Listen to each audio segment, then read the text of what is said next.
Welcome back. This is the Whisky Couch, where whiskey and food come together in perfect harmony. My name is Gustav and you're watching Whisky Tasting and Food Pairing Review number 256. Pardon me, number 256.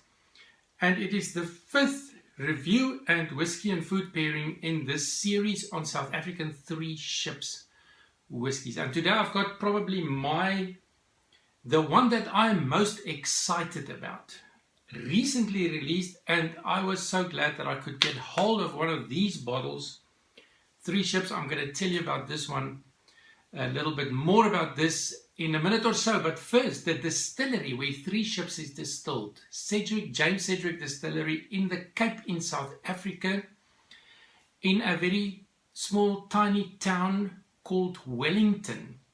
This distillery owned by Distell Group Limited, who also owns Bunnahabhain, Deanston, Tobermory, and the Scottish Leader brand. The master distiller, multi-award-winning master distiller internationally, is Andy Watts, and he's been doing some wonderful work there. This distillery was founded in 1886, which is 134 years ago, but they've only been producing whiskey for the last 30 years, which makes them a very young whiskey producing distillery.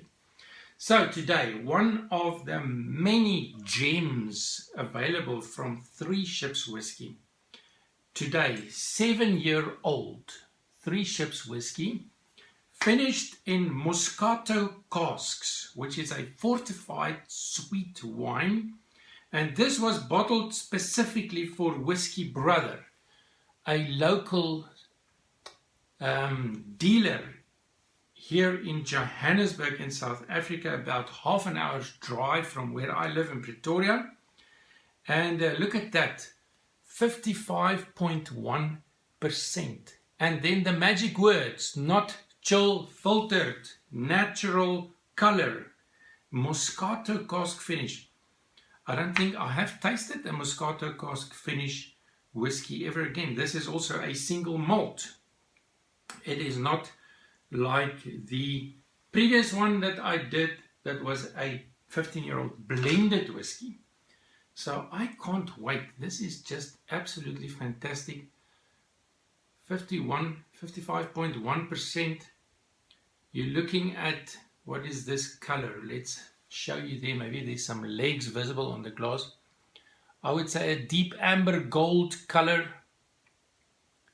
Beautiful. On the nose.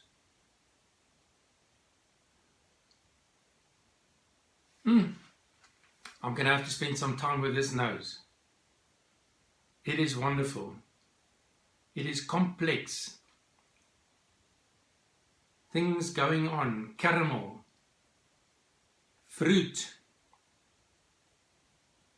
Ooh, some wood shavings, but there's a smokiness, so it's some toasted wood shavings. I can just picture those wood shavings heated to a point where they start to smoke.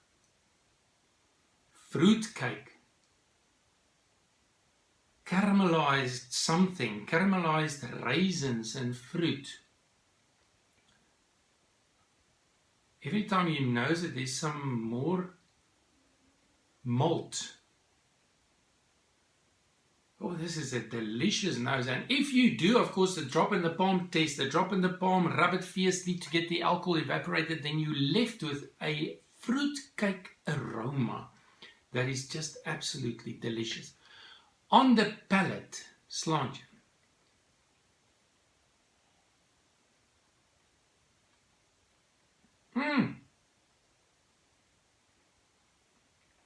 Oh, this is powerful. This is full-bodied. This can be my favorite. Smoky, sweet, dark honey. Smoky, sweet, dark honey. Christmas spices, ginger, nutmeg, all of those Christmas spices popping up. And there's also a bit of mintiness for me. Almost like a mint and caramel aero chocolate.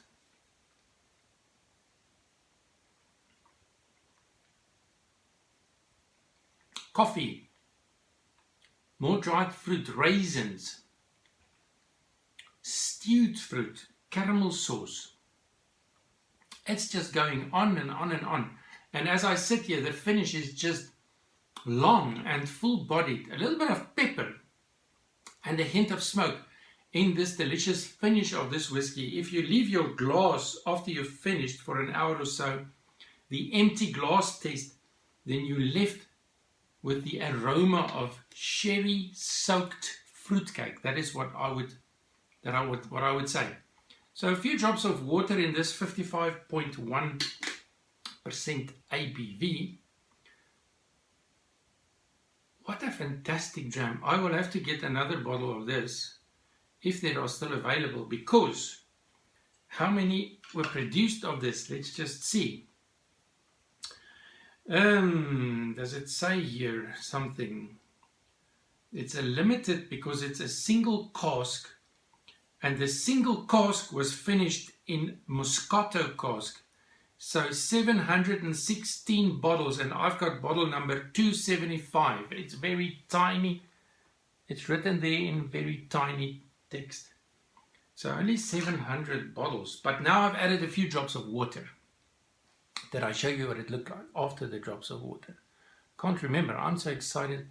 I can see some legs forming here on the nose. I'm reminded of a candy shop when I was tiny, with those, you know, the dust from the fruit candy sweets, and then left in those big bottles were a dust, a sugar dust. That's what I'm getting here. And also caramelized brown sugar.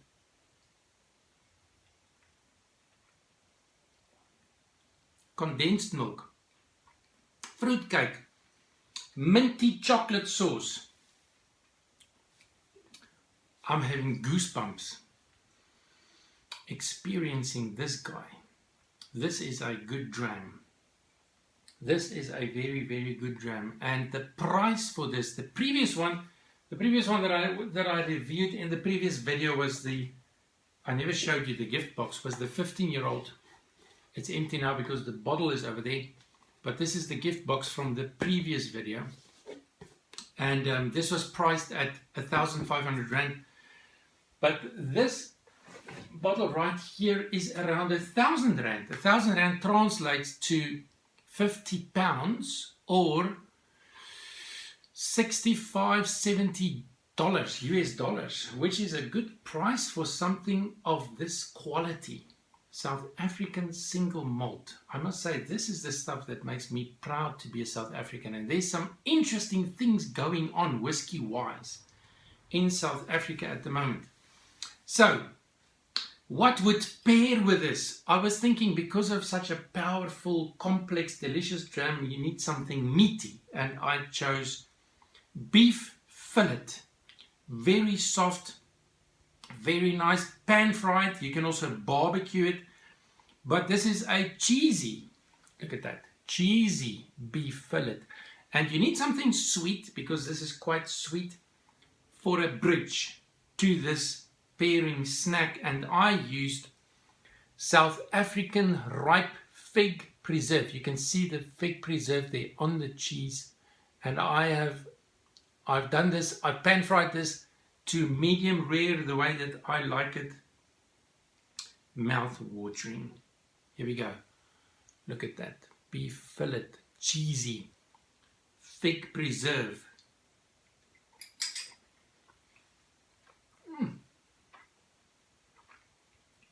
Oh,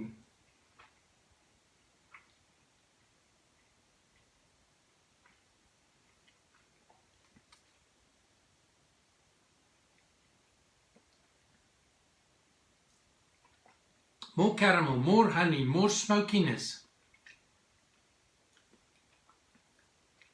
And that is what I like about a good pairing. A good pairing enhances the overall taste experience, and that is what is happening right here, right now. Mouth watering. I just want to grab that plate. I want to get another bite. I want to get another sip, because the overall taste experience is just fabulous. Very good pairing, very good dram, and I'm more and more interested to see which one would be my favorite out of this whole series. 2 more to go. Until next time, Slàinte.